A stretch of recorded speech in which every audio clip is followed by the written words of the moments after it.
பாண்டி அவங்க அப்பாவோட லவ்வ சேர்த்து வைக்கிறதுக்காக தன்னோட காதல தியாகம் பண்ணிருவாரு போல இருக்கு அப்படின்னு நினைக்கிறவங்க மறக்காம நம்ம வீடியோக்கு லைக் பண்ணிட்டு கமெண்ட்ல சொல்லுங்க. இப்போ நடேசனும் செம்பருத்தியும் அவங்க வந்து பார்த்தீங்கன்னா, லவ் பண்றது மாதிரி காட்டிட்டுருக்காங்க. நடேசனப்பா எப்படியாவது செம்பருத்திய கடைசி வரைக்கும் நம்ம தான் வச்சு காப்பாத்திக்கணும் அப்படின்னு சொல்லி நினைக்கிறாங்க.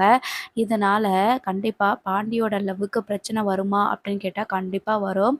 இப்போ வானதி வந்துட்டு அவங்க பெரியம்மா செம்பருத்தி கிட்ட பாண்டிய இன்ட்ரோடியூஸ் பண்றதுக்காக சொல்லியிருக்காங்க. பாண்டிய கால் பண்ணி நம்ம செம்பருத்தியோட கடைக்கு வர சொல்றாங்க. "நான் சொல்ற இடத்துக்கு வா பாண்டி" அப்படின்னு சொல்லிட்டு என் பெரியம்மாவ "உனக்கு இன்ட்ரோடியூஸ் பண்ணி வைக்கிறேன்" அப்படின்னு சொல்லிட்டு வானதி கூப்பிடுறாங்க.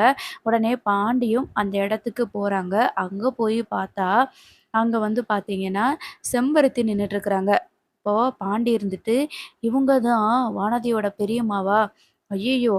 இவுங்க பெரியம்மான்னா, அப்ப நமக்கும் இவுங்க பெரியம்மா முறைல வரும். அப்போ இந்த உறவுனால பெரிய பிரச்சனையே வரப்போகுது. இந்த ஆளு நான் சொல்றத கேட்க போறதும் கிடையாது. இந்த ஆள நம்ம வந்து திருத்தவும் முடியாது. ஆனா, இவுங்க எனக்கு அம்மா மொற வருதே! எப்படி நான் இத போயி நான் வானதி கிட்ட சொல்லுவேன்?" அப்படின்னு சொல்லிட்டு அப்படியே கலங்கி போய் நிக்கிறாங்க பாண்டி. ஃபுல் வீடியோவ லிங்க்ல குடுத்துருக்கேன் பாருங்க.